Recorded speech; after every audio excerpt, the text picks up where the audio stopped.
మహేష్ బాబు సినిమాలు ఓవైపు, బిజినెస్ మరోవైపు, యాడ్స్ ఇంకోవైపు అంటూ బిజీగా ఉంటాడు.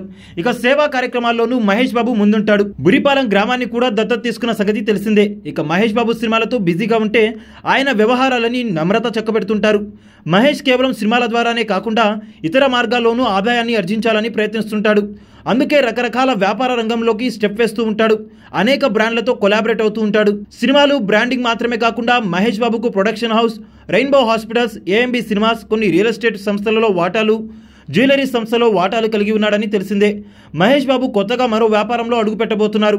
ఇప్పటి వరకు టచ్ లేని సోలార్ ఎనర్జీ రంగంలో మహేష్ బాబు భారీ మొత్తంలో పెట్టుబడులు పెట్టబోతున్నట్లు సమాచారం అందుతుంది. ఇప్పటికే ఆ రంగంలో ఉన్న ప్రముఖ కంపెనీ ట్రూజన్ సోలార్ సంస్థతో కలిసి మహేష్ బాబు పెట్టుబడులు పెట్టబోతున్నారని టాక్ నడుస్తుంది.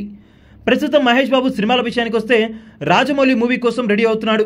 ఇప్పటికే గడ్డం, మీసం, జుట్టు పెంచుకొని రెడీగా ఉన్నాడు మహేష్ బాబు. బాడీని కూడా బాగానే పెంచేసినట్టుగా కనిపిస్తుంది. ఫారెస్ట్ అడ్వెంచర్గా ఈ చిత్రం ఉండబోతున్న సంగతి తెలిసిందే. ఆల్రెడీ రాజమౌళి ఆఫ్రికాలో రెక్కీ చేసి మరీ లొకేషన్లు ఫిక్స్ చేశాడు. ఈ ఏడాది చివరిలో అయినా షూటింగ్ ప్రారంభం అవుతుందా అని ఫ్యాన్స్ అయితే ఎదురు చూస్తున్నారు. ఇక మహేష్ ఈ ఏడాది సంక్రాంతికి గుంటూరు కారం అంటూ వచ్చాడు. థియేటర్లో ఈ చిత్రానికి మిశ్రమ స్పందన వచ్చింది. టీవీలో ఫ్యామిలీ ఆడియన్స్ బాగానే ఇష్టపడ్డారు. అలా గుంటూరు కారం మాత్రం ఫ్యాన్స్ కు మిశ్రమ ఫలితాన్ని అయితే మిగిల్చిందని చెప్పుకోవచ్చు.